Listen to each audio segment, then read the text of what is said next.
Welcome back to the Capes and Tights podcast. I'm your host, Justin Soderberg. Today, we welcome David Harper of the Off Panel podcast and Sketched.com. He's the co-founder and creator and writer and extraordinaire from those sites. We talked comic books, Substack, Alien movie. We talked basketball, a bunch of different stuff. This is the return of David. David joined us back on episode 12 of the Capes and Tights podcast. This time around, we talked a little bit more broader. Last time we talked about his actual work that he does on Off Panel and on Sketched. But yeah, so check us out here on capesandtights.com, at Capes and Tights podcast on Facebook and on Twitter, Instagram, at Capes Tights Pod on Twitter. You can also find Off Panel on Spotify, Apple, all your major podcasting platforms, as well as the Capes and Tights podcast is also on those platforms. So check out sketched.com, SKTCHD.com, and yeah, visit capesandtights.com. And welcome back, David Harper of Off Panel and Sketch.com here to the Capes and Tights podcast. Enjoy, everybody.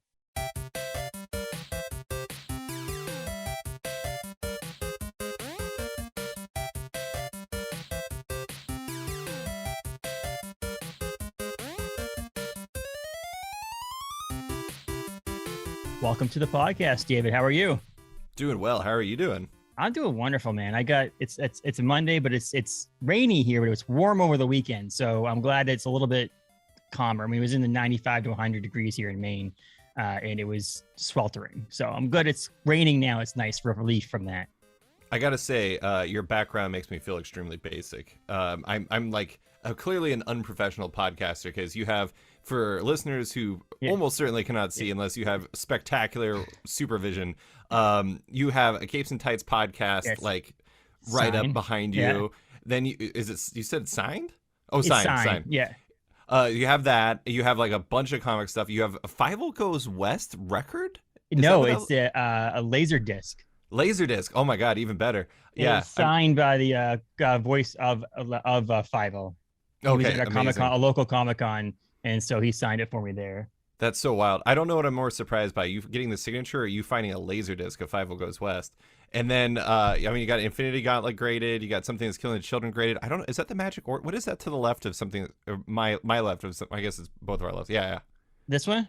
Yeah. The Darth Vader? Oh, it's Darth Vader. Okay. It's Darth Vader. It's the Michael Del Mundo variant that has the mask. In the mask, and it's signed by Michael. And then this just came back from CGC. It was honestly went to CGC to get signed by George Perez in January, and then obviously he had to cancel his signing, and then he passed, and so they had Jim Starlin come in. Wow. And so I was like, that's an easy trade there for Jim Starlin. Yeah. And my wife got me that the actual issue of the book for my birthday a couple of years ago. So it was kind of a cool thing. I was like, I don't care what it comes back graded. It's going to be signed by Jim Starlin, and it's never going to get rid of it because my wife gave it to me. So it's nice to just have it encapsulated and on display.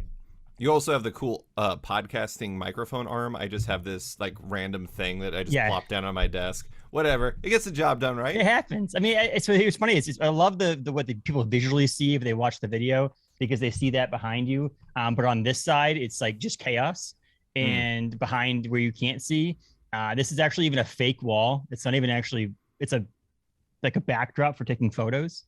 It's not a brick wall. So yeah, it was just a cool little thing. I'm actually in an old garage, which is nice. And I thought I'd put a bunch of crap up there, and we got stuff from Ben Bishop and The Last Ronin. That's cool.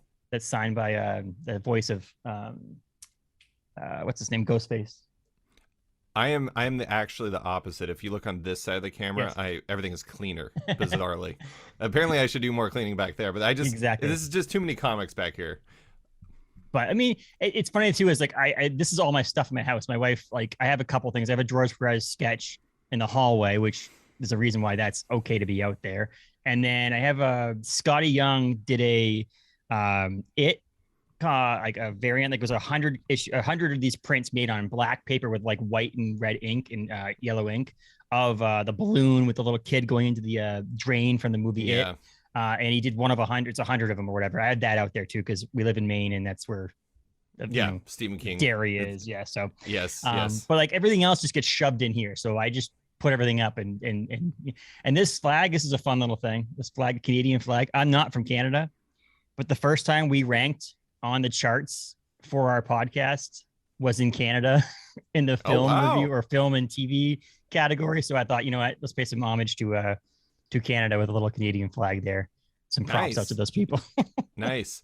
This is like I don't know if it's a humble brag, it's just a direct brag, but I didn't rank I ranked like after I think like my second episode, and it was because a bunch of the beat and comics beat linked to my first podcast, which was with Sean Gordon Murphy, in which he was, I'm going to say, very honest, extremely honest, and it led to a lot of people talking about his takes on like the business side of comics and how some publishers run and all this stuff like that. And it blew up to the point where the first time I ranked was actually worldwide all podcasts 72nd, and it was ridiculous. And there's no flag for I guess I could just put a globe behind me, but that would be stupid.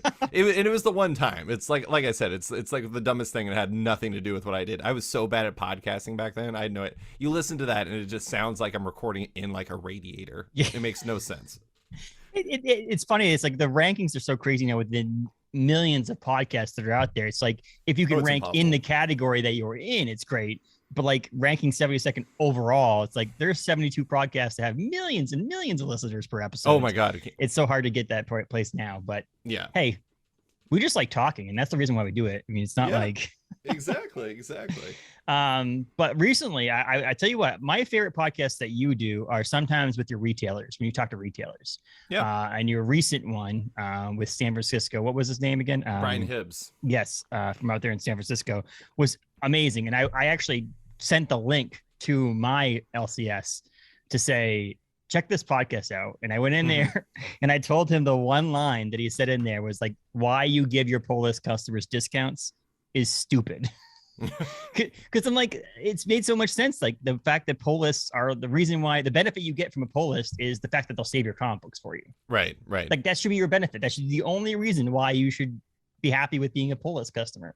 And so I was like, yeah, so he gives us a discount every week, but I'm like, you know, you could use that. I would be okay with you not giving me a discount. Just hold my books for me. That's all I care about. I don't know if the other customers would be though. I mean, that's the problem is now he's created an expectation, and dialing that back would be pretty painful for some people, I imagine. Because I mean, it's like, yeah, that's one of the things that I think is interesting about that conversation with Brian and with all the retailers is like, if there's one real takeaway that should come from all of the podcasts I do with retailers and also the conversations I have with retailers, it's that no two retailers are exactly alike.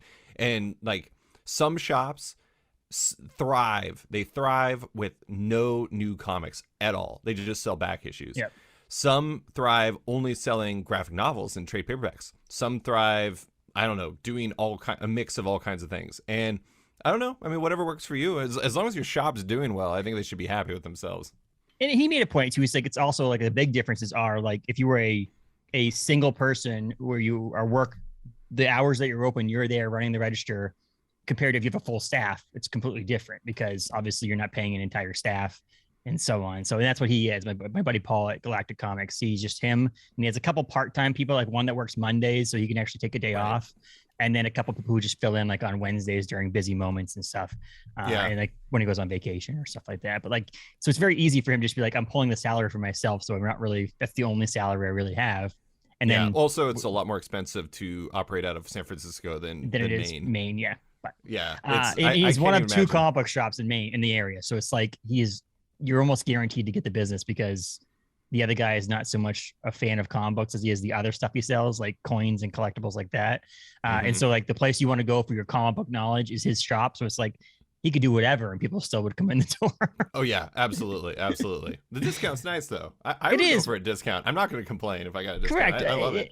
The one thing he dealt with when he first opened, he was like, I'm going to do bags and boards for everything across the board. If you come in and get a new book, it's on the shelf in a bag and board. Then he realized the cost of what it does to actually put a bag and board. And then the pandemic didn't help because it was hard to get bags and boards. Right. And so he thought, well, maybe I'll switch the discount out possibly for the idea your books come bagged and board already. And I said, well, it's still like, it's not a lot. I mean, think about it. If you get 10 books that week, you would save what, $3 because the 35 cents of, roughly, or 25 cents a bag and board. That's still pretty good though. I personally, this is a criminal act for most comic fans, but I hate bagging and boarding. And that would be the main benefit for me is I don't have to do that. Absolutely. It's like the time hours. I will never get that time back. I have a friend who finds it extremely relaxing. I don't. I find it miserable. I get it backed up too. Like if I buy 10 comic books this week and 3 weeks from now, I'm like, okay, I've got 30 books that need to be put in bags and boards, and I don't have time to just sit there and do that. I can't just do it with me. I can't do it. My son will take them up and rip them off. I'm like, yeah. So it was nice for him to do it in the same sense. I don't like the size he uses. Like he uses like the silver, I believe, and I like current. So like for like current books and stuff like that. So like I'm always like taking them out sometimes and putting them in other bags and boards. So that's hilarious. Yeah. No, I get it. That is kind of weird they put some in silver, but what are you gonna do? It's so, but you know, comic books are consumed in so many different ways nowadays too. So having a comic book shop that wants to work with you to do things to, you know, bring you in, whether it's a discount or a pull list or bags and boards or whatever it is, it's bringing me in. So every week I can do that because I can just buy my comic books digitally now. Like I can just put them on this iPad.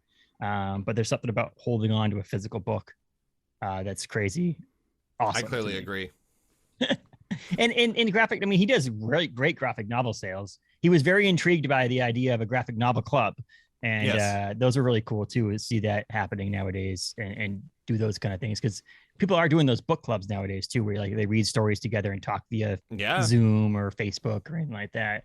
And he thought maybe he could start doing that, which is kind of cool. That is cool. That's a great idea. Mm-hmm. What are you reading right now? It's a trick question because I was putting some things together of like what I'm really into right now, and I was like, well, technically, I feel like people who are seriously into comic books are about a year behind, if that makes any sense. Like we have so much stuff that stacks up.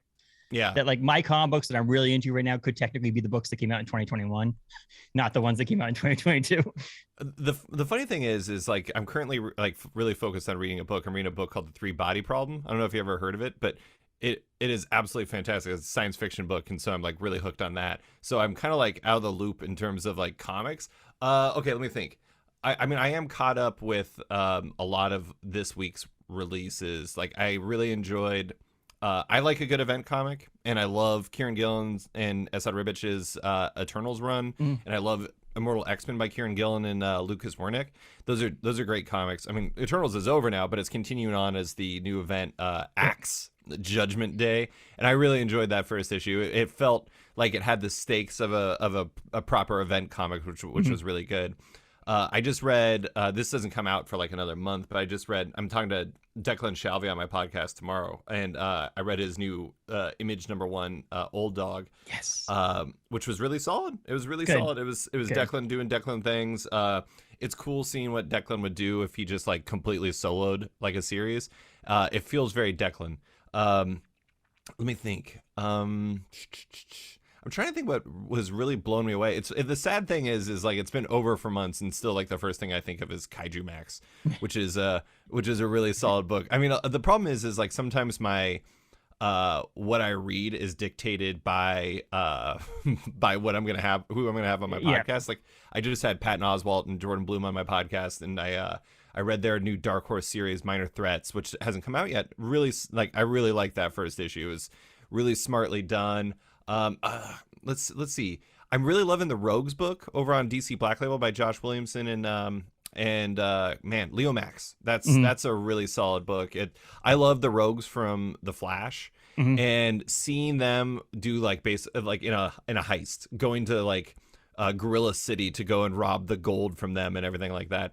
It's really great, and it's also pretty savage, and it's pretty insightful into like what the the twilight years of being a superhero would be, or super villain would be like, which is seemingly pretty miserable.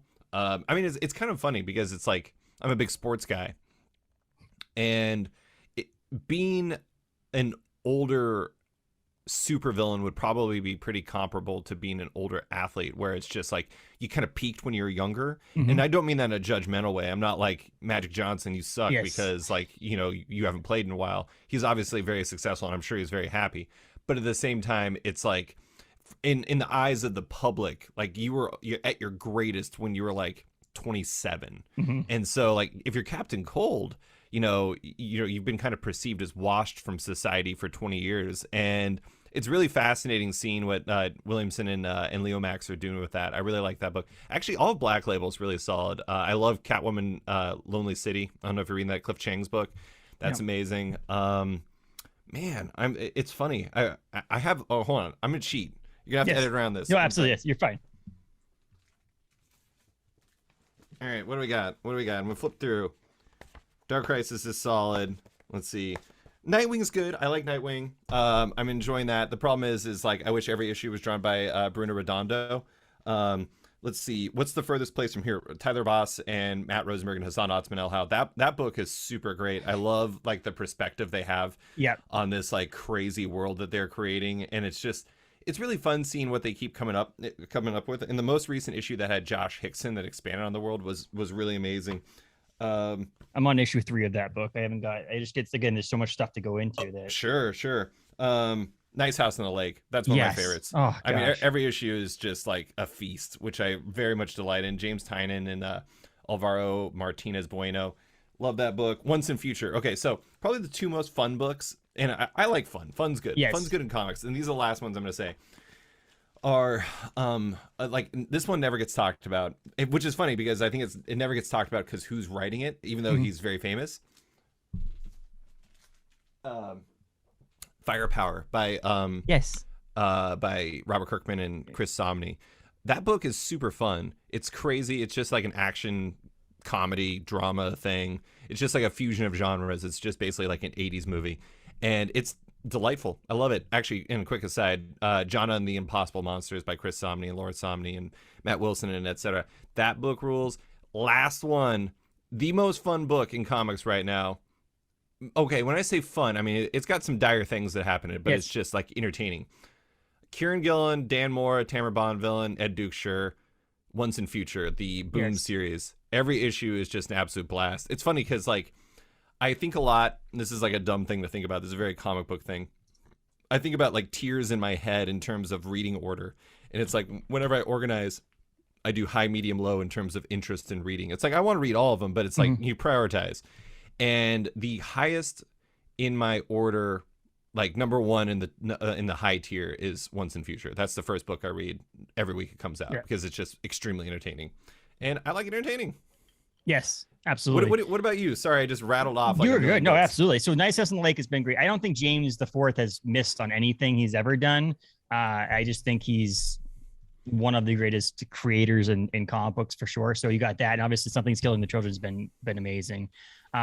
It's funny. So I would love to talk a little bit Substack stuff in a second too, but like I am not a subscriber to some of these people like Chip Zdarsky, and Public Domain was great too. Yes, let's say so Public Domain, but I read the first thing in print, so I didn't actually get. I'm not a Substack subscriber for his or James the Fourth. I haven't been his, but I read The Closet. So like it's that. I want to get into that in a second about the benefit of actually having Substack out there. But Grimm I thought Grimm, the new Boom series, has been fun. A new take on death and stuff like that. But my favorite book right now is 8 Billion Genies. There's something about Charles Soule and Ryan Brown, and they're teaming up like curse words and having this crazy thought process behind the whole thing is absolutely insane. In those books, I mean, it's insane. When it gets optioned for TV, all of a sudden out of nowhere, like issue 3 is $25, and I'm still confused by it. But honestly, I've been off. I'm a huge Marvel fan. I don't know. We've talked about this before. I think Marvel's been my go-to thing. I've been off Marvel for a little while now, just because I'm a big event person too. And I just feel like they've kind of whiffed a little bit on events in recent years, in my opinion. And, I don't know if I can never get back to that beginning, the Civil War, Secret Invasions, even Secret Wars stuff that I've always liked from when I was a couple of years ago. But Iron Man has been great too, and I'm pretty sad that Christopher Cantwell's ending his Iron Man run with 25 and so on. But like that Iron Man series has been pretty good. It does feature Stiltman, or it did feature Stiltman. I think he's dead. I don't know. I guess if he was killed off panel. Yeah, you and Stiltman, like it's insane. I love him. My buddy Joseph Schmalke, who is the co-publisher of Black Caravan over at Scout, but he has this new book that he released on his own called 7 Years in Darkness. Issue 1 came out. He's actually searching right now. He's actually in talks with a publisher to actually get the rest of the issues out. But this is a fun one. This is about a magic school, basically. Yeah. And 7 years you go into this thing, 100 people go in, only 7 of them come out. And it's dark, it's fun. He's got good colors and he's doing the art and the writing of it. So this one's been really fun.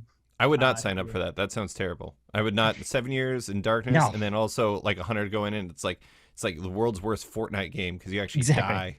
No, I decline. Sorry. And he does a great job with the idea. Like, so the beginning of the book is like reds and blacks and the colors, and then it goes to like they get to a cold spot, like and snowy, and it's like blues and whites and things like that. And then once they go into this cave-ish thing where they go in for the school of like black magic, it's like neon colors. So it's really cool how he's like being able to do that and stuff.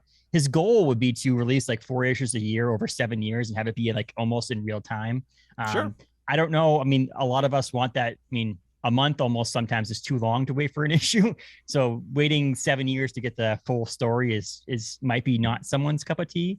But I also think it's, there's space for everything in comic book industry. So if it's not your cup of tea to read something else, I think there's enough people who will be interested in that kind of a storyline. Yeah, I mean it's tricky. Like the release schedule thing is always a balance because it's like, Saga is a perfect example of that. Like took a 3-year gap. Also, obviously, Saga's good. But the that gap, it came back and Saga was as popular as ever. I mean, for the most part. I mean, retailers I talked to varied from it was way up from where it was before to it was maybe a little down and like with like a little bit less buzz, but still, it's like after like a 3-year gap, that's pretty good. But I think that its first run proved that like if you have a known cadence, like an expectation of when your books are going to come out, it's less about like having a book every month and it's more about like knowing when the next one is coming. And if you can live up to that schedule. That said, I mean, I know that I've talked to some retailers who've said that like the market is kind of tough on new books right now, and like new books that number 1 can sell, but 2, 3, 4, that can be a tough thing. So, it's always tough for comic creators, but you just got to watch out for your approach on that stuff. Honestly, the timing of things. I mean, my buddy's Ben Bishop, who was the one of the artists on The Last Ronin from Teenage Mutant Ninja Turtles, and that book came out every 3 to 4 months and still was selling multiple issues of each one. And now they just announced at Comic-Con, the San Diego Comic-Con, they're doing another 5-issue series coming in November called The Lost Years, which he's also partnered up with Kevin Eastman on that. And I'm saying my buddy who owns the comic book shop was like, I wonder if it will get the same following because of some of the frustration that the readers had about like delays and timing between issues. It was also a really obscure size that you actually have to make. You have to use like gold bags and magazine boards that you have to cut to fit in a bag and board to make them actually fit in the thing. Yeah, I mean, like, look at Black Label's weird size too. It's like a magazine this is size. Like it's weird. I have to cut it and make it fit, but it's also a $9 book. Right. So like, is it going to be another 5 issues of $9 books? I don't know, but I feel like there was enough of us that were fans of that series that will continue on. It almost was sad that it came to an end with 5 issues. So we'll see how that goes on those. But timing can be worth the wait too if the book is good. And Saga, people waited 3 years for Saga because they knew how good the book was. So they're like, it sucks that I have to wait that long, but like, I'm happy it's back. But Saga's also one of a kind too. That's the tricky thing is it's there's only one Saga, and I mean, like, it's such a it's such a special, unique book that like I've talked to retailers who basically no, they didn't basically say, they just said there were people who stopped reading while Saga was gone and came back and then just started reading Saga again. Like they're Saga only customers. They don't buy anything else. They just come in and buy their Saga, and that's it. And that's perfectly valid. If you like Saga, you like Saga, do it. Well, that's the whole. I work in the beer industry during the day, right? And I'm a designer for beer cans and such. And there's a beer for everybody who likes beer. So like there's a brewery for all those people who like beer. Like there's people that make certain styles or make certain ABVs or whatever. Comic books are the same way. I think there's people who only read horror books or only read superhero books. So there is something for everybody in the span and the world of comic books. So if Saga is your thing, then you just want to read Saga. No one's gonna ostracize you because you only like Saga. At least it's a good book they read. It's not like they're reading a book that's horrible. Yeah. Some people would, but they're weird. But yeah, I'm like exactly like those horror comic fans and everything like that, except for I only read good comics and Stiltman comics. Those two. You know what I did change over the past year or two was if a book is not good, 3 or 4 pages in, I just stop reading it. like I have not enough time in my life, and I have so many books to read that I don't need to force myself to read a book that I'm not to say not good, but I'm not into. Like if I'm just like, if the artwork's not that great, or or the story's not going where I want it to go, I can maybe finish that issue, but I don't have to read further on. Like I've stopped myself from being like, oh, I got to finish the story. If I don't like it, I don't have time to just push myself through it. I would definitely finish the issue, but it's like I just wouldn't go back and pick up the next one if that's the case. But yeah, I mean, yeah, it's like there's like hundreds and hundreds of comics every single month. It's like find your favorite comics and lean into those. I mean, everyone's got, it's like you said with the beard thing. It's just like everyone has their preference, and there are objectively good artists and writers and everything like that. But at the same time, there's always a subjective layer to it because it's art. And, find what speaks to you. There are a lot of great comics that I don't love, and there are a lot of comics that people don't love, and I'm like, yeah, let's go. I mean, this isn't a good comp, but it's like I was joking about bringing up Kaiju Max again. It's like, that's not a book that people talk about, but I had Patton Oswalt and Jordan Bloom on my podcast, and before we started recording, I started pitching Patton Oswalt, a person I'd never talked to who's very famous, about reading Kaiju Max. I'm like, this is my one opportunity to talk to this man. And I'm like, have you read Xander Cannon's Kaiju Max? And he's like, no. I'm like, okay, well, do it. So there you go. Because of your podcast, it's on my list to read. So like, they're just getting people to read the book because of you. It's I'm like basically a one-man propaganda. The book's over and I'm still hyping it. Xander's probably just like, what is David doing? Calm down, David. What are you doing? Anyways. Yeah, there's something for everybody. And there's also certain timing for people. I love the Department of Truth. I think it's a great book. But Martin's artwork in there is, as not say messy enough, but it's different enough that sometimes I can't read it before bed. I'm too out of the loop to just kind of concentrate on what's going on the pages and also read the bubbles. So sometimes it has to be like sitting on my deck in the summertime reading it when there's nothing else really going on and I'm not tired. But other books that have a little bit easier storyline or artwork, it's a little easier to see, I can read right before bed and have no problem. I'm going to retain the information that I see. So there's also a time for certain comic books as well. Absolutely. Yeah. I don't know if Department of Truth is a summer on the deck type book for me, but I get it. Different strokes for different folks. Yes, absolutely. I just got something on my phone here. What does this say? It's one complaint I have about CGC is they just arbitrarily charge you for your stuff. It's not like when they ship it or when they get it. It's just all of a sudden out of nowhere you'll see a charge on your card for this is why I never CGC anything. Also, I don't want to CGC anything, which is why I don't do it. I've got one thing. Go ahead. I was just gonna say I've gotten one thing graded in like, well, okay, I got 3 things graded like basically by choice in my adult life, and they're all sports cards. 2 for selling purposes, and 1 because it was a really good card and it made sense from a value standpoint to grade it, so I could not necessarily eventually sell it, but if I ever decide to sell it, I would like sell it for more. Yeah. And but yeah, I mean, I'm just not a big graded person. Comics and specific cards I get because it's like there's 2 sides. Yeah, what are you gonna do? But it's I want to read my comics. It's like if I have like Uncanny, or excuse me, I have X-Men Volume 1, number 4, the first appearance of Scarlet Witch and Quicksilver over there, and I could grade it and it'd be worth more, but if I ever decided to like flip through it, I wouldn't be able to without like getting a hammer and probably injuring myself based off of my recent history. And this, so I don't want to go far into this, but like, yes, graded comics. I have about maybe 15 now, and there's a specific reason to a lot of them. Like I have Spawn number 1 because Spawn's been one of my favorite characters since I was a young kid. It's a 9/6, and I just love it. And I wanted to protect it. I do have a son now, so my thought process is the future of him just grabbing shit and like breaking it or ripping it. I've seen him handle his books. I don't know if he wanted to handle my comic books that way. And then I have Scotty's Nova number 1. Scotty Young's variant of it, because my son's name is Nova, and so like there's a meaning for all of that. And I have Scotty that actual cover on my arm too, tattooed. But like there's certain reasons Sam Alexander one. Yes. Yeah. Nice. That's awesome. It's in his room. It's in his room, so it's like it's also like in my son's room. Is 14 months old, so it's like even if he does get a hold of it, in all likelihood he's not going to ruin the book inside. And it's signed by Scotty because it was a CGC signing thing that I got done.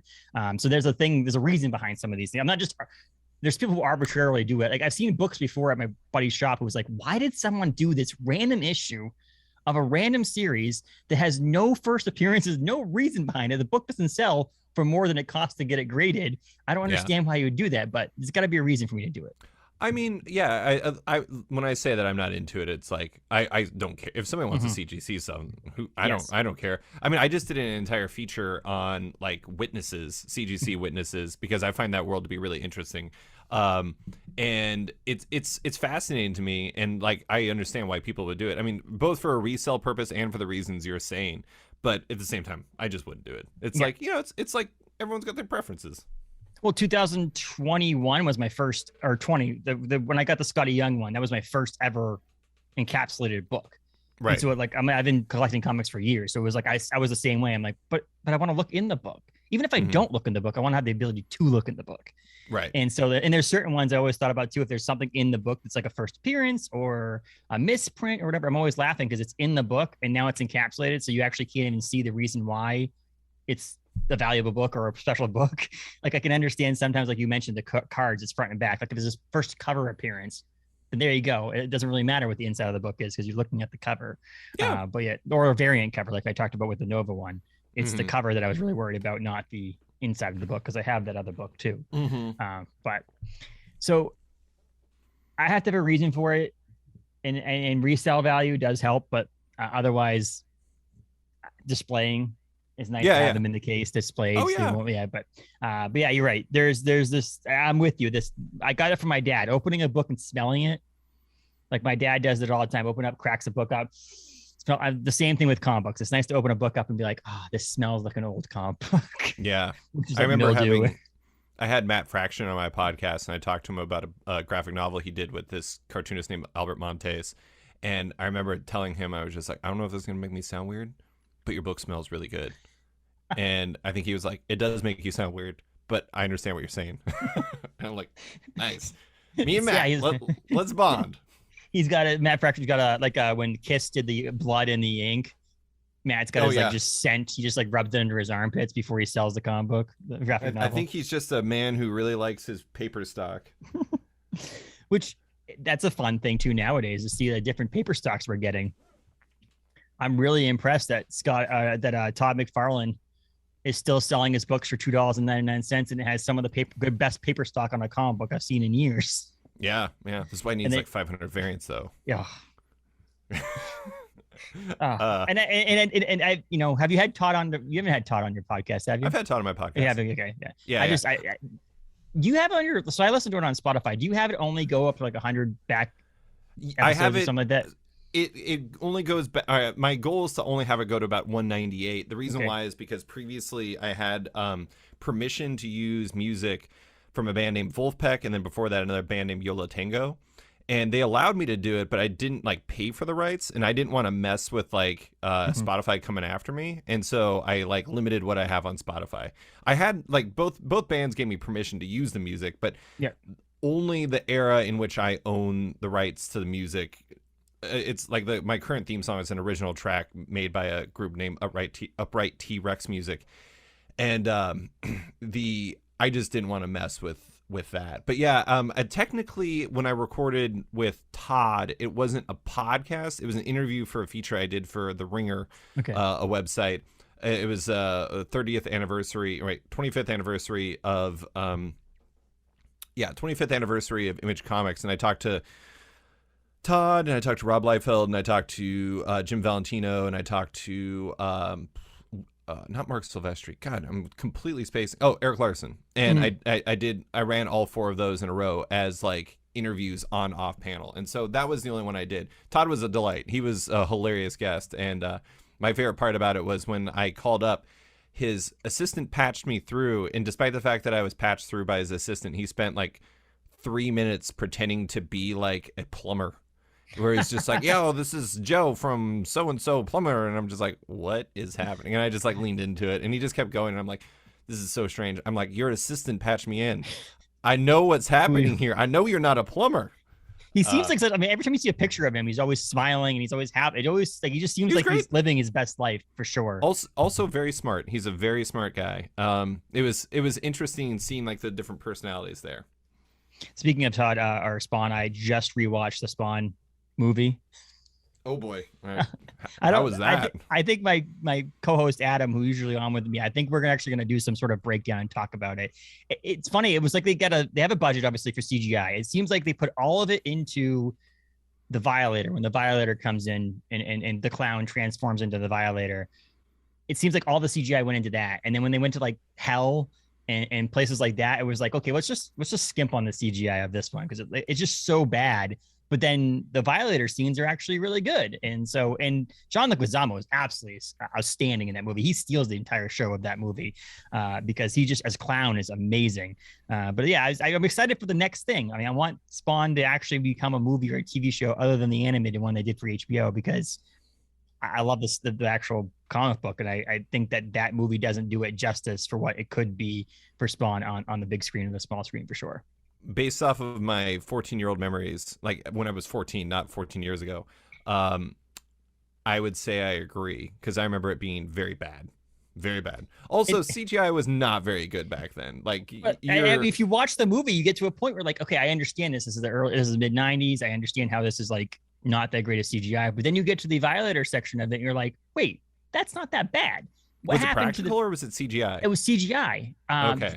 The clown is practical. So he's in a fat suit and he's got like the hair and all that stuff and so on. But like in the practical effects for Al Simmons as Spawn without his like mask on and stuff like that is actually not that bad. It's when they go to, just Hell's Army and all this stuff, when they go to hell, it's like, it just looks like, I don't know, a cheesy Guy Fieri flames. It's probably because it's an environment. Yeah. Environments Correct. Are tough. Yeah. I mean, at the same time, it's like, I love the Alien franchise, much to my chagrin, because most of them are not very good. In Alien 3, ever get a chance to rewatch that? Damn, that CGI is terrible. But anyways, don't get me down an alien path. That's a dark path. Exactly. And it's funny, actually, just to let you know, I watched Alien for the first time in 2022. I had never seen the first movies, and I watched all three of them. I have an office where there's all three of them. There's like 8 of them. Well, I meant the first 3, but yes. Okay. And then I skipped ahead to watch the newer one of the newer ones. I forget what Prometheus it was. Or Alien Covenant. Yes. I think I watched Prometheus and Covenant. Yeah. But it was weird. I was like, you know what? Screw it. I'm going to put it on. It was the middle of the day. I was working ahead and on the background. And then I ended up not working because I was watching the whole thing. But Alien rules. Yes. Alien it was very good. A lot of people would disagree with this. I prefer Aliens, mostly because I loved it when I was a kid. So I have like that affinity. But Alien is incredible. It's one of the greatest like horror sci-fi movies ever made. And it's funny because I don't want to spoil it, but like there's not much Alien in the movie. Like it's so funny I think how you can spoil Alien. Yeah. It came out in like 1978. Right. But the idea that you see this movie, I've always been like, I'm not huge on this Alien side, but it's like, if 95% of the movie doesn't feature an actual alien, and it's not until the end of the movie where you actually see the xenoform or whatever it's called as an actual, as an alien. Sorry. Also, if they just listen to the woman in the movie, everybody would be okay. Are you talking about Ripley? Yes. Okay. No, I'm just if they just listen to Sigourney Weaver from the beginning, they probably wouldn't have a problem. I mean, that's just generally a good rule in life. If Sigourney Weaver says something to you, you should listen to it because she's probably right. I mean, like you look through all of her movies and you're just like, this person knows what she's doing. So hey, and now they're releasing Alien comic books over at Marvel, right? Yeah, they are. Actually edited by my podcast guest this week, Sarah Brunstad. But yeah, I have not read any of them. I haven't, honestly, I really haven't read a lot of the Alien comics, period, which is funny because I like watch all the movies where hope springs eternal, despite the fact that I have little proof that should actually be a thing that I have in my heart. But what are you going to do? I only own Alien, the first reprint or the first new one, because I have a Scotty Young cover as being a fan of Scotty Young's art. So I bought that cover, but no, I haven't read any of them either.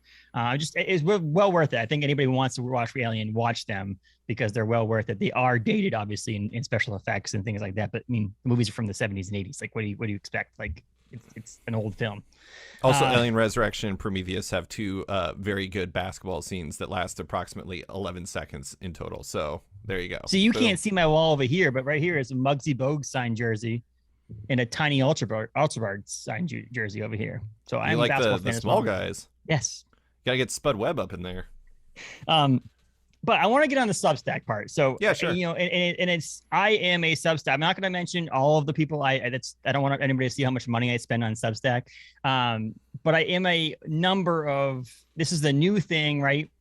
Obviously we've had Patreon. And obviously I know that because I'm a Patreon subscriber for Off Panel, and my buddy Joe has a Patreon for Schmalky's his artwork and his comic books.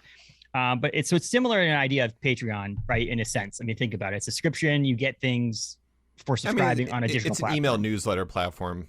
So it is a substantial difference, but I mean, in a sense it works. I mean, it's like any subscription thing. It's like subscribing like to New York Times or whatever, and you get X back or whatever. Anyway, sorry, continue. No, it's fine. And it's great because a lot of these books that are coming out, like I am a Three Worlds, Three Moons subscriber. I will mention that one. I think, first of all, Michael Del Mundo is one of my favorite artists of all time. So that is huge to me. And obviously Hickman is an unbelievable world builder as well. And then obviously Mike Huddleston. Yes, that was great as well. So like that team makes me go, okay, I can spend some money on that because it's worth the entire thing. And they release things all the time. Like I'm getting emails, not just updating me on project. Yes. Not just updating on projects or things like that. Like sometimes I'll get emails from obviously from Patreon, from you saying, hey, this is coming out or whatever. But like, there's like new content all the time. Yeah. And again, you said sometimes it may be too much. I'm trying to catch up on certain things, but as a founder member, I am with them. You get special other things like, variant covers or special book they're going to put out with it and all that stuff.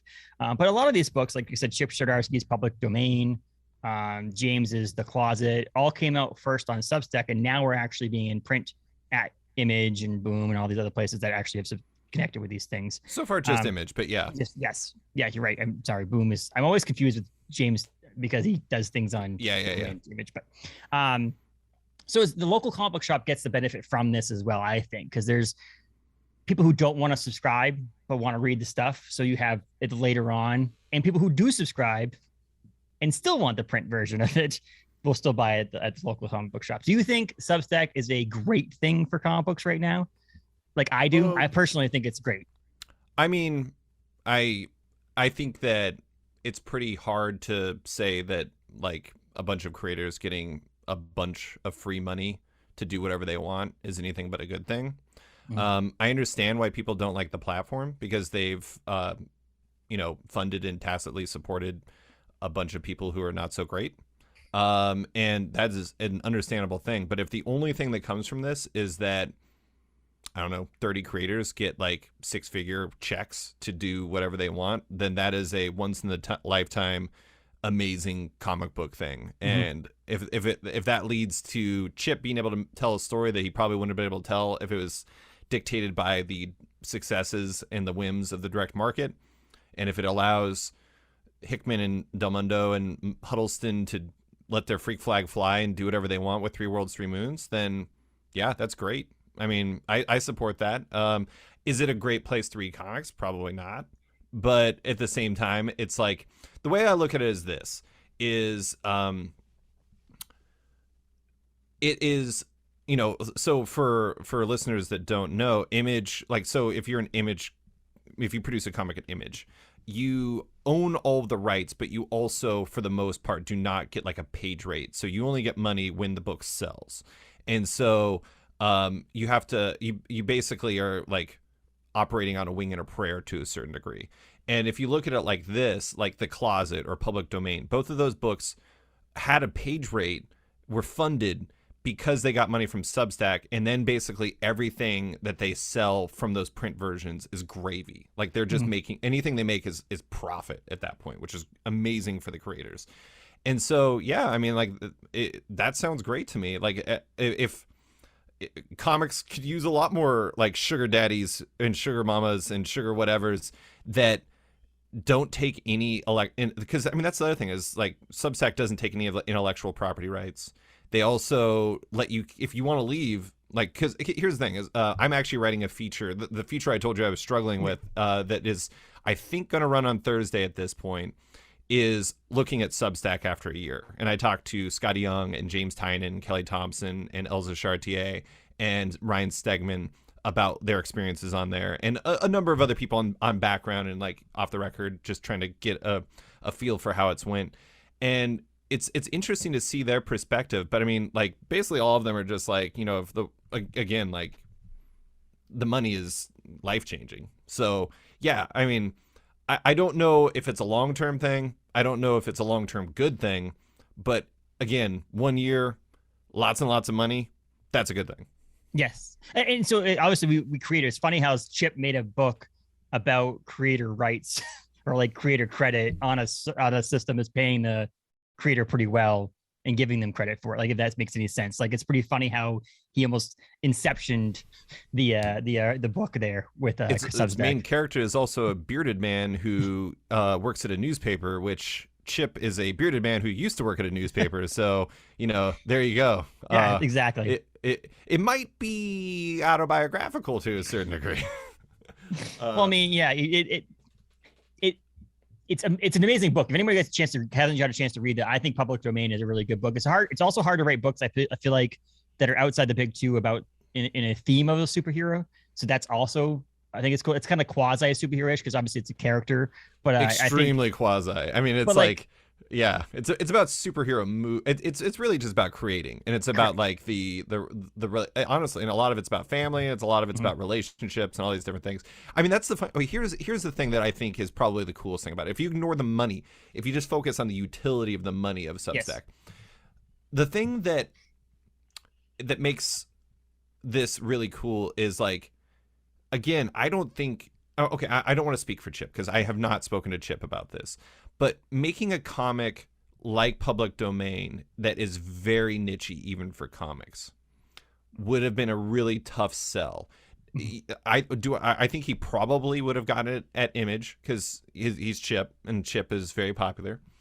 But if he had to survive strictly on, if he had to try to tell his full story, and I don't know how long his full story is going to be, but if he had to do it strictly on what he earned off of the single issues and then collections of that, I don't know if that would be a viable book from a financial standpoint.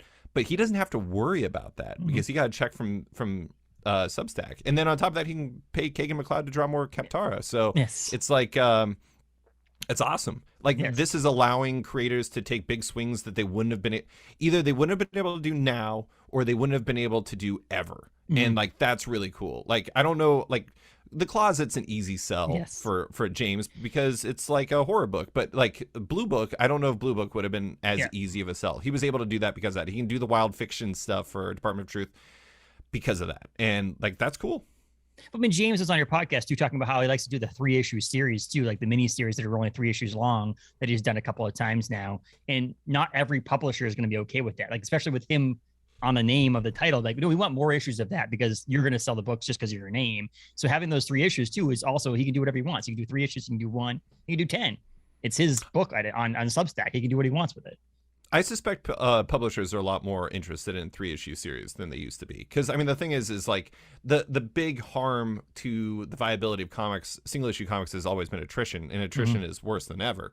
And so attrition meaning like orders dropping because readers are not reading it. And that is definitely true. I mean, here's 2 things. Is like longer series used to be better, and mini series used to not work, and now neither are true necessarily. Like longer series doesn't necessarily work, and mini series do work. And so, I mean, you mentioned 8 Billion Genies. 8 Billion Genies is like the hottest comic in comics, and it's a 8-issue finite series.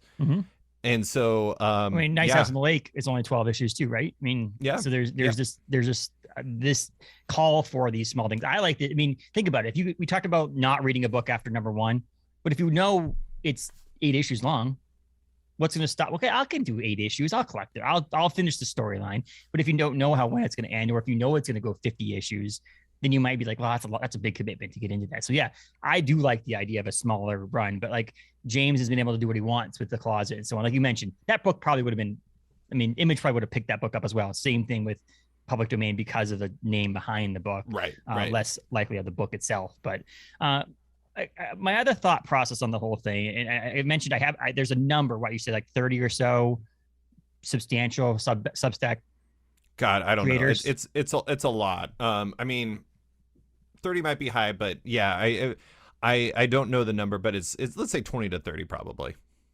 What is the, like, you have 2 paid things, right? You have sketch.com that is you pay for your articles and things like that, and then you have the option of doing Patreon to support your podcast as well. What do you feel personally as a requirement for you charging customers what you have to do for an output? Like, what's your thought process? I'm like, okay, someone's paying me for this. what do you think goes through your mind about like what you owe, say myself, because I'm a subscriber, because I pay you?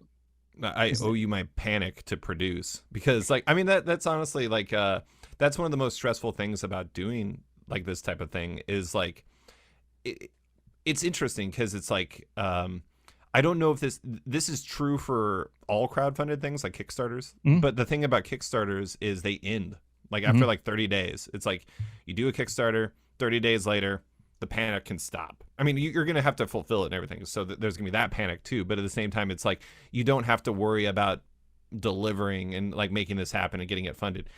For doing something like this, it's constant. So it's always like, here's a good example. So I wrote a first draft of that Substack piece yesterday, and I hated it. It was terrible. And I have to restart it from scratch. And the question is do I push it to next week? Or, okay, at first I was like, do I push it to Thursday and like make it what it needs to be, or do I push it to next week and really give it the time it needs? And the thing is if I don't have it this week, I don't have a feature piece, and like that to me is a problem. The funny thing is I suspect it's not really that big of a problem to my subscribers because like when I took a break from June, or I took all of June off from my site and from my podcast, I gained patrons and subscribers. And I think it's probably because like one of the things I always think is interesting is I'll get emails from people who subscribe for the first time and they go back and read everything I've ever written. And like, if you think about it in comic terms, I have a lot of continuity at this point. And also a lot of what I write is focused on like evergreen stuff. And so it's not something that's just like a review of a comic that just came out. It's like larger thoughts on the industry or this or that, or like an oral history of this comic or whatever. And so I think that that's part of my advantage as a site is when you are subscribing to my site, you're not just accessing what I'm coming up with now, you're accessing everything I've done. So that makes it a little bit better. As far as what I owe, I try to produce 4 pieces a week, every week. I have my 2 regulars, I have my podcast, and then I try to have a feature piece. I also try to have a Thursday piece, but sometimes it's like I had COVID recently. I was not producing more. Things come up sometimes because I have a day job too. So there's only so much I can produce. I would say most people would probably say that I'm producing a lot already. And so it's not that big of an issue, but I would say that it's less about what readers expect and subscribers expect. It's more about what I expect them to expect. And like, it's a specter looming over me at all times, if that makes sense. Yeah, it does. And so like to me with the Patreon things, like, so I'm a subscriber to Joseph Schmalke because again, some of these people are people that I just want to support, if that makes any sense. Like a lot of times, like there's just this, all of it. That you just like, I might not read your site for 2 months. I might not do anything that is beneficial to the Patreon for 3 or 4 months. It's literally just like, I like your content and the free stuff that I do get. I want to support that. And that's with a lot of people, not just Off Panel and Sketch.com, like other people that I've done that too. And that's why I did some Substack stuff. It was like, was a way for me to directly, even though I know they were getting money, it was like a way for me to directly support and get content back for it to people that I just enjoy reading their stuff. I was just thinking that, like you said, 3 Worlds, 3 Moon almost has too much content, and there's other people that are putting out great stuff. And to me, it's the $5 a month, $10 a month, or $7 a month, or $35 a year, whatever it is to do Sketched is minimal. It's the stuff that is promised at this big $300, $250 a year tiers on Substack, and what they're supposed to give you for that money. Like I did do a couple, and I mentioned, and so I'm just wondering, what's the obligation for this? Like if I just give $300 a year to this people, is there any obligation for them to actually produce anything and give me anything for that $300 a year? Yeah. Like, does Substack have rules on their own side that say, no. So like, in a sense, it's like I could just spend $300 in someone's Substack and then never get anything for it. I mean, like, in theory, I mean, given the fact that they were already like giving out the source books this weekend at San Diego, I suspect that will not be an issue. Correct. But yeah, I mean, there is no obligation. I mean, it's like with Kickstarter. It's like Kickstarter, like they wash their hands of it. It's like once you promise it, boom, it's like it's on the creator. And like they used to have a real problem with like not turning that stuff around. They now have more rules about like if you don't fulfill, I think you're like you have to fulfill before you start another Kickstarter, so you can't turn it to just basically a a bank for yourself effectively. Ponzi scheme. Yeah, and I don't know what I suspect Substack doesn't have any like rules in place about like having to fulfill that, but at the same time it's like these are smart creators. They're not going to put themselves in a position where they're not delivering on what they promise. I do think that one of the things that they've seen is that it's a lot of work to put these giant things together, especially when there's a global like supply chain crisis. Yeah. And that's probably stretched out the timelines a little bit more than anybody expected. But yeah, I mean, I don't. They owe it to you in the sense that they said that they would do it, and I think and they're gonna do it. I mean, everyone's. And no, I don't mean 3 Worlds, 3 Moons. Everyone's gonna deliver on what they promised. But it's just yeah. I don't know. I mean, and I'm not tough. calling out anybody individually. This is just a generic conversation I had with another friend of mine. I had another friend of mine had a conversation about how they're a subscriber, one of the big tiers. Everybody has their own name for it. I know. Again, I'm getting so Founder, much value boss out tier, of etc. Yes, that they have subscribed almost a year ago now, because it's about a year, and they have gotten basically a weekly newsletter, and that's it.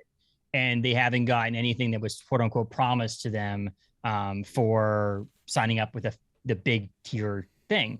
And I was like, oh, that's interesting. I never thought about it that way, that like you could say, I'm going to give you, a source book and multiple variant covers and this, that, and the other thing, and digital copies, and then not fulfill that at the end of the year. So do you have to require you to fill another $250, $300 yearly thing to get that stuff? Or are they going to say 6 months later, when they actually are able to fulfill that thing, that those people who paid for the first year get that? And so that's I suspect it would be the latter. Yeah, me too. And so I thought about that. That's just a discussion I had, and I wanted to get you've talked a lot about Substack on the podcast and with some Substack creators, and so I just wanted to get your opinion on that. And I think it's true. I think no one should have a problem with that. I think you should support and create the creators that are creating books that you like, and have faith that they're going to follow through with these things, because I don't think they would get on the platform and take the money and do all this stuff if they're not going to follow through with these things. Yeah. And also you should just be conscientious about like how you're spending. I mean, like not to tell people what to do and everything, but it's like those higher tiers are, I mean, they're pretty expensive, like $250 or $300 or what. I know there's like a few different ranges, I think, but like that's a lot of commitment. So like, be sure you want to do it. I mean, like 3 Worlds, 3 Moons, I know that they're doing, for example, like they're also like, if you're at a con they're at, like I'm going to Emerald City, and they're going to have like a founders dinner, and I'm a founder too, because I am like you, a loon. But the I don't know if I'm going to go to dinner with them, but I mean, it'll be like, the funny thing is like they'll do signings and do selfies. Yeah. The funny thing is the majority of the stuff I'm just like, whatever. But I also know that they're going to be doing, like Huddleston and Del Mundo are going to be doing sketches, and I love original art. And so getting Del Mundo and Huddleston to do sketches is very high on my priority list.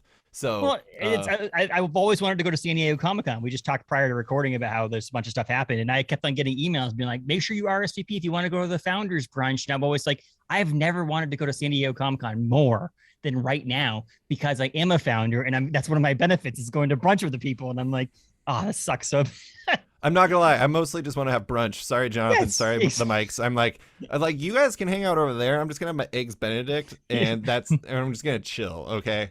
What's at the brunch? What's the food? I want to know the food situation before I come. I need to know what we're eating before we go, guys, because this is I don't want to get myself into like a, let's say 3.5 Yelp star situation. Don't put me there. Don't put me in that situation. Breakfast.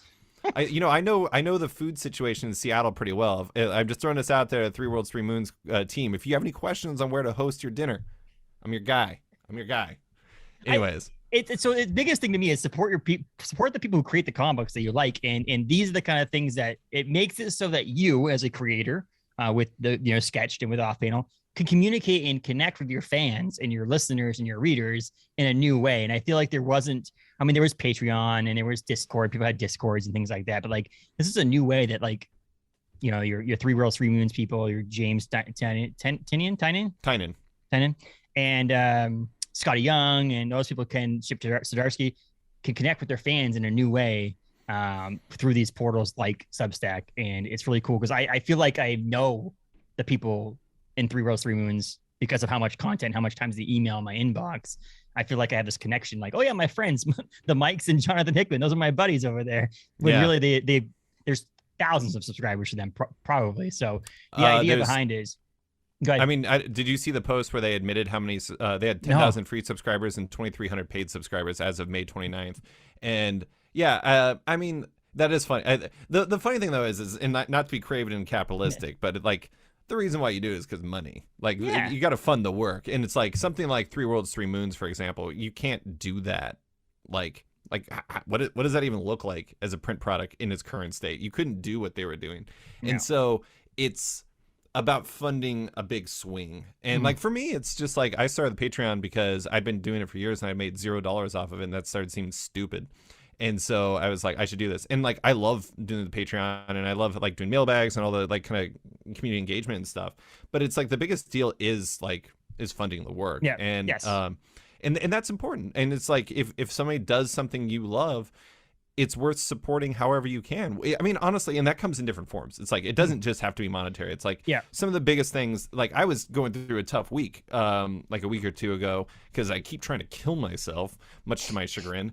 And I received like a few emails from people who were just like saying like how much they love the podcast or how much they love the site. And like, that meant a lot to me. And yeah, I mean, like that stuff means a lot. So if you like a creator, tell them what you do, because it was funny because I hadn't seen, like I've been busy too, so I hadn't seen a message from the Patreon or your emails or whatever that said that you were taking the month of June off, and I had been behind on some podcasts and things, and so like I went to like look to see what your recent guest was. I was like, where the hell's David been? Like, come on, man, get with the program here. And then I had to go back and look and go, that's why. Well, I mean, I listen to some podcasts that are just not regular.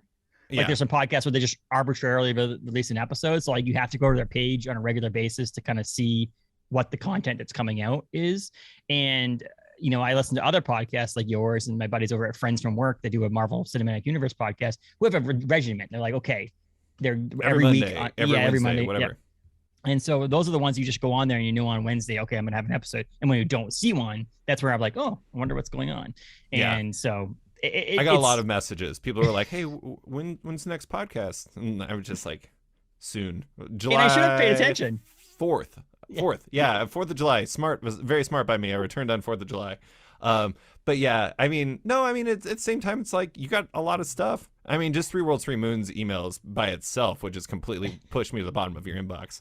I make it sound really bad. I like 3 Worlds, 3 Moons emails. They do email a lot, but it is funny. That's one of the funny things about talking about the Substack stuff is like your mileage very much varies depending on what you're looking for from the experience. Like I love 3 Worlds, 3 Moons. Some people hate it. Some people are just like, what is this? Some people love, I mean, it's like there's different feels for everyone. And that's the reason why I'm writing the piece though, is because like we're coming up on the year deadline, which means 2 things. 1, are the creators going to stick around? And 2, are the subscribers going to stick around? Because a lot of them signed up for the rewards and the annual and I mean, 3 Worlds, 3 Moons kicked it down. I don't know if you saw that email, but they kicked the can down the road a little bit because they gave everybody a month free at the end. But it'll be interesting to see. I don't know. I mean, like ultimately that's up to the individual, and like that's the beauty and the pain of crowdfunding. And if you can afford it, like I said, the biggest thing to me is that if you can afford $5 a month to subscribe to something that like you put, obviously, and I know what it costs to put the stuff on. I mean, it's not a financial, you just recording a podcast and putting it out there is not making you millions of dollars. So having that little bit of money to support and say, you know what, I keep doing what you're doing. I want to be able to see this, whether it be Substack or Patreon or any of these other things, Kickstarters for people. If you can afford it, support your people. Support your local comic book shop as well. So some of these things, if you're not, a James the Fourth, Tiny Onion Studios subscriber, buy The Closet when you go to your LCS and support both James and your local comic book shop as well. So and it's a great book. It's a great book. So yes, exactly. So you got a piece coming out on Thursday. This is going to release Tuesday, so you have a Thursday piece coming out, you said roughly Thursday, or the plan is for it to run Thursday. It depends on if I can get myself to a place where I actually like it. So if it doesn't run on Thursday, it's going to run on Tuesday. But yeah, I have Sarah Brunstad today for the podcast. Next week I'm gonna have Declan Shalvey. I got a great list coming up. Actually, I got Faith Aaron Hicks, Tyler Crook. I'm going to be talking to Ed Brisson at some point about Predator. And when I say Predator, I mean literally just the Predator movies. I don't even care if we talk about the comics. Sorry, Ed. And a number of other things. It'll be a lot of fun. Ed did the new What's Wrong with... Was it Ed? Yeah, There's Something Wrong with Patrick Todd. Yeah, with Gavin Guidry. Yeah, that was pretty good. I read the first issue of that one. I like that one. Yeah, that's good. He's different. Also writing Predator for Marvel, which is the reason I'm not just randomly talking to him about like Predator movies. Yeah, but that's as much as I love Aliens, I also love Predator, and so both sides of AVP, combine the two, no thank you, absolute garbage. But like separate, I'm very interested. And the benefit of sketch.com, if you sign up, you actually get a 7-day free trial, so you could read some stuff in that free trial time to think it's worth it. And it's only $35 a year, guys. It's not like it's... Yeah, I mean, each of the tiers are basically just one comic a month. The monthly tier is $4.99, so it's like sadly like just like a Marvel comic these days. The quarterly is $3.99 a month, and it's basically the price of like an average comic. And then the most cost effective one is the annual one, which costs just basically Spawn or Saga a month. The only two remaining $2.99 comics out there. Absolutely. I'm loving that too. And it's funny, my friend at the comic book shop, he has one person who buys 10 issues of every Spawn comic book for some reason. The guy wants to start like a Todd McFarlane music. I don't know what his plan is, but I said the guy has to pick the cheapest comic book in your store to buy 10 issues of, right? You couldn't buy 10 issues of The Last Ronin where it's $8.99 a month. Like he had to buy the $3 book a month. But yeah, but try the 7-day free trial, because I think, like I said, even if read some articles and find out what you want, and then if you don't like it, then cancel. Not that you should, but how dare you? No one cancel. Exactly. Get 10 memberships. Learn from the Spawn guy. Get fake emails and pay for it. I'm just kidding. Do what you want. And then obviously off panel, subscribe, rate, review, all that crap on off panel. Because tell you what, I got my sticker here. You see it? Oh, well, yep. I see it on the Capes and Tights. Yeah. And then I have the sketchbook. I just was selling those because beautifully enough, they announced the Avengers Secret Wars movie, and I have the oral history of Secret Wars in there, which works out perfectly. So, yeah. Well, look at this picture here. Oh, yeah, look at me and my cat. Yeah. I made, it took me a while to figure out what the right author photo was, and my wife was like, how about this one? I was like, yeah, let's do that. I was trying to find photos and stuff like that on the internet. There's not a photo of you by yourself. It's a photo of you and your cats or you with other people. There's no such thing as a photo of you by yourself. It's because I like my cats and other people a whole lot, and might as well always take group shots, apparently. Absolutely. We didn't get a chance. We're going to wrap this up. We didn't get a chance to talk basketball, but you know what? One of these days, let's just get on here and just talk basketball and piss everybody off, because we can do that on my channel, so we don't piss off all your sketch or your off-panel fans. We can just talk basketball and shoot this shit on that, because I heard my Celtics today offered Jaylen Brown for Kevin Durant. So no, they said that they're in talks. They haven't actually said that they offered it. I mean, that's the problem, is the telephone game begins. No one knows what they offered, but the theory is Jaylen Brown and 3 picks and 3 swaps. Yeah, and no one knows what they offered. But yeah, I mean, it depends if you really want to win a title. If you want to win a title now, trading Kevin Durant for Jaylen Brown is or trading for Kevin Durant in exchange for picks and Jaylen Brown is a really good path to doing that. If you want to keep being great for a while, I mean, the problem is Jaylen Brown's a free agent in 2 years. Yes. So, and if they keep tossing his name into trade ideas, he's not going to stay either. So that's the other thing. I don't know. They've been saying that about Miles Turner since we drafted him, and he's somehow still a Pacer. So, poor Miles. I love Miles, and that man is cursed. I got Malcolm Brogdon now too, so there you go. Took him off your hands. I just want to say, enjoy that, and I don't mean 6th man of the year right there, man. Yeah, 6th man of the year for the injured list All Stars. I love Malcolm Brogdon is a good player, but his time at the Pacers was not the most enjoyable. No, and it's sad because I like him. I think he's a good athlete. It is sad that he can do that to it. Like, it just sucks that a career is not blooming for him. But he was a really good player. I mean, honestly, he's gonna be in a much better position with the Celtics than the Pacers, because he had to be a lead guard for us. Putting him in a position where he's just shooting and being a secondary ball handler. Oh my God. I mean, like he was that for Milwaukee, and he was a 50-40-90 guy. I mean, like if you put him in the position where he's just shooting catch and shoot threes like constantly and like having to D up, he's a great defender. I mean, he's a really good player theoretically. The problem is he gets hurt a lot. And also, like, he's just not a lead ball handler. He's like a secondary guy. He's kind of like Marcus Smart, except for he's better. He's like Marcus Smart inverted, where he's really good at offense and pretty good at defense versus Marcus Smart, who's pretty good at offense and really good at defense. They're kind of like mirror images of each other, but except for he gets hurt a lot. So. Which is good. So the Celtics might have a chance with that. But like someone wrote there was a Bleacher Report thing, and they were like, wow, they want Marcus Smart. Send him over to the Nets. We've got Malcolm Brogdon. I'm like, no. Malcolm is not a replacement for Marcus Smart. Malcolm is a supplementary player to Marcus Smart. He's to take when Marcus goes off the court, you can put him in to take some minutes away from Marcus Smart. Let him rest. But you can't just put Malcolm in there. He'll be out. There'll be 15 games in the season. He'll be on a injured reserve. Just gotta put him in a cryogenic chamber until playoffs. You'll be good. It's fine. Just run through training camp, make sure he knows the plays, then just like ice him. Just throw him in an ice bath and be like, just chill, just hang out, Malcolm. We'll be back in June. Yes, exactly. But we'll see. And then here's the thing: Celtics, the roster they have now tweaked a little bit. They were in the championship last year, so maybe they can do it again this year. I don't know about the Pacers, man. The future is bright. I love Tyrese Halliburton. I'm irrationally high on all of our young guys. We got a ton of picks. We're throwing down for Victor Wembanyama and Scoot Henderson next year. Magic's going to happen. We're going to be a title contender in 3 years. Book it. Nope, that is not true. But I do really like Tyrese Halliburton.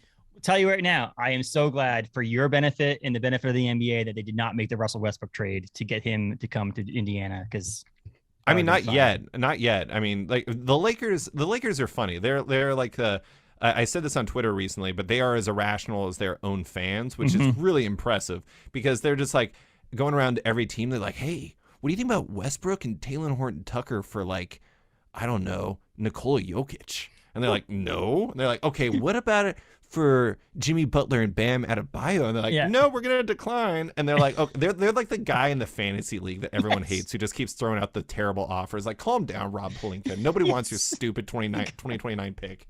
It's like it's the trades you try to make on NBA 2K to see if they'll work, and then they're all like it's taxing the trade machine to the point where it's just like decline. It's gonna end up being like the Will Ferrell when he got traded for a bag of balls. That's what's ended up happening for Russell Westbrook. Like, can you just take him? We'll pay his entire salary. Woody Harrelson was a glue guy for the Flint Tropics. That was a terrible trade for whoever traded him. But yeah, I mean, it is interesting. Like, there was all the talk about that. I mean, like, I cannot fathom the idea that the Lakers would think that they would be able to trade Russell Westbrook with one pick to get like two players who would be more valuable to their team next year in Miles Turner and Buddy Hield. It makes no sense. Even if you just said Buddy Hield for Russell Westbrook and one pick, like, why would the Pacers do that? They would have to immediately buy him out, because they're not going to put Russell Westbrook on the team with Tyrese Halliburton and like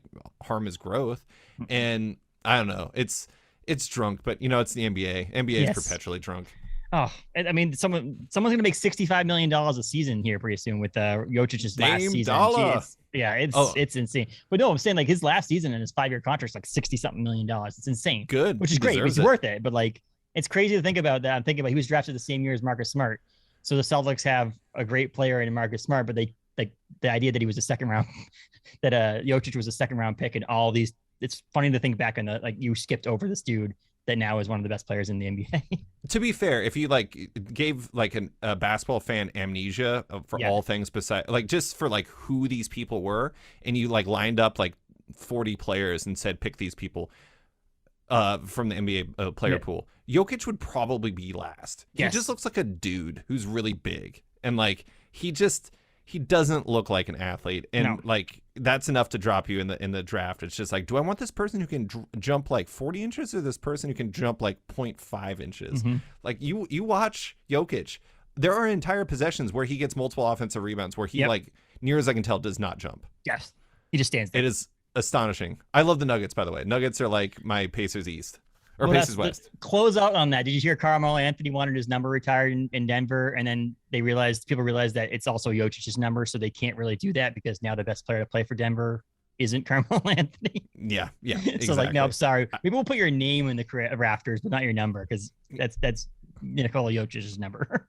Melo will probably, unfortunately, only get his number retired when he eventually plays in the Chinese basketball league. Like when he goes over there and averages like 60 points a game, they'll retire his jersey. But I don't think the Knicks are. The Nuggets certainly aren't. Houston, no. I think he was on Oklahoma City for like half of a day. Yeah. And no, he was on it for a season. Never mind. I forgot it was a season. What a forgettable season that was. And then Lakers. God, he's been on a lot of teams. Dang. So here we go. Russell Westbrook, Carmelo Anthony playing in China together. There you go. Right? You know, Westbrook's still a good player. Like, that was a horrible situation for him. Like, do I want him on the Pacers? Hell no. No. But, like, you know, he's still a good player for what... The problem is he doesn't realize he's not Russell Westbrook, age 27 anymore. And so as soon as he realizes that, he can do things, but, like, he just can't be a lead ball handler anymore. He's just a turnover machine. So... And he's shooting his suspect. So, but we're going to have an entire episode at some point about basketball, and we'll just dive into it and we'll talk about it just to piss every comic book fan out there who hates sports, and we'll just deal with it at that point. But sounds good. Thanks for having me. Off panel, sketch.com, and you're on Slice Fried Gold on Twitter, right? And Instagram, or both of them, or just one? Both of them. I'm very rare. I'm trying to not use Twitter as much as I used to, but yeah. Well, I mean, Elon Musk is not buying it anymore, so we can do that now. That's true. Thanks for having me. Yeah, absolutely, man.